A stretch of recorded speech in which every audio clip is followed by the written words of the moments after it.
നമസ്കാരം, theloanguru.in പുതിയ എപ്പിസോഡിലേക്ക് സ്വാഗതം.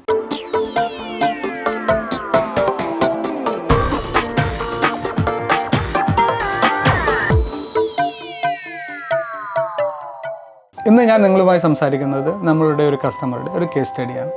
ഒരു 85 കോടിയോളം ടേൺ ഓവറുള്ള ഒരു കയർ മാനുഫാക്ചറിങ് കമ്പനിയാണ്. അവർ കയറിൻ്റെ ഡോർ മാറ്റ് മാനുഫാക്ചർ ചെയ്യുന്ന ഒരു കമ്പനിയാണ്. അവർ 100% US-ലേക്കും യൂറോപ്പിലേക്കും എക്സ്പോർട്ട് ചെയ്യുന്ന ഒരു കമ്പനിയാണ്.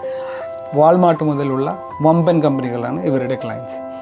അവർക്ക് ഒരു പ്രമുഖ ഷെഡ്യൂൾഡ് ബാങ്കിൽ നിന്ന് 20 കോടിയുടെ ഒരു ഓഡിയും വർക്കിംഗ് ക്യാപിറ്റൽ ലിമിറ്റും ഉണ്ടായിരുന്നു. ബിസിനസ്സിൻ്റെ ആവശ്യത്തിലേക്കായി അവർ ഒരു 7 കോടിയുടെ ഒരു ലോൺ ഒരു NBFCയിൽ നിന്ന് എടുത്തു. എന്നാൽ NBFCയുടെ ചില പ്രവർത്തനങ്ങൾ മൂലം NBFC ക്ലോസ് ചെയ്യുകയും ഈ ക്ലോസ് ചെയ്ത NBFCയുടെ അക്കൗണ്ടുകളെല്ലാം തന്നെ വേറൊരു പ്രൈവറ്റ് ബാങ്കിലേക്ക് മാറ്റപ്പെടുകയാണ് ഉണ്ടായത്. കോവിഡ് സമയമായതുകൊണ്ട് തന്നെ അവർക്ക് ഫിനാൻഷ്യലി ചെറിയ പ്രശ്നങ്ങൾ വരികയും പുതിയ ബാങ്കിനോട് അവരുടെ മൊറട്ടോറിയവും റീസ്ട്രക്ചറിങ് ചെയ്തു തരാൻ ആവശ്യപ്പെടുകയും ഉണ്ടായി.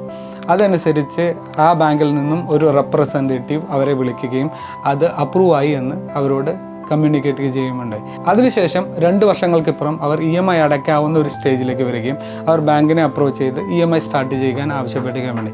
ആ സമയത്ത് മാത്രമാണ് ബാങ്ക് അവരോട് പറയുന്നത്, ഈ ഒരു ലോൺ അക്കൗണ്ട് അവരുടെ സ്വന്തമായുള്ളതല്ല, അത് വേറെ ബാങ്കിൽ നിന്ന് വേറെ ഫിനാൻഷ്യൽ ഇൻസ്റ്റിറ്റ്യൂഷനിൽ നിന്ന് ട്രാൻസ്ഫർ ചെയ്യപ്പെട്ട് വന്നതാണ്. അതുകൊണ്ട് തന്നെ അവർക്ക് ഒരു മൊറട്ടോറിയമോ റീസ്ട്രക്ചറിങ്ങിനോ എലിജിബിലിറ്റി ഇല്ല എന്നും 2 കോടി അതുവരെയുള്ള ബാലൻസ് ഒരുമിച്ച് തിരിച്ചടയ്ക്കാനും അവരോട് ആവശ്യപ്പെടുകയുണ്ടായി. അപ്പോഴാണ് അവർ അറിയുന്നത് അവർക്ക് റീസ്ട്രക്ചറിങ്ങുമായി ബന്ധപ്പെട്ട് യാതൊരു തരത്തിലുള്ള ഒഫീഷ്യൽ കമ്മ്യൂണിക്കേഷൻ ലഭിച്ചിരുന്നില്ല എന്നുള്ളത്.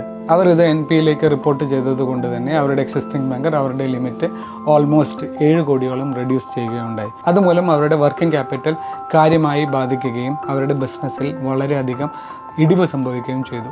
ഈ സമയത്താണ് അദ്ദേഹം നമ്മളെ സമീപിക്കുന്നത്.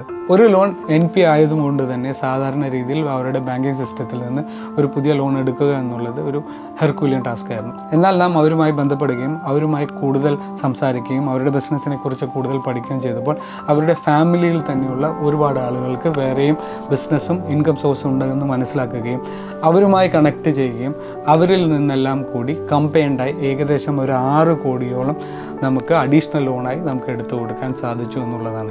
ഈ 6 കോടി വെച്ച് അവർക്ക് 23 കോടിയുടെ PO ഡെലിവറി ചെയ്യാൻ സാധിച്ചു എന്നുള്ളതാണ് നമുക്ക് സന്തോഷം നൽകുന്ന ഏറ്റവും വലിയ കാര്യം.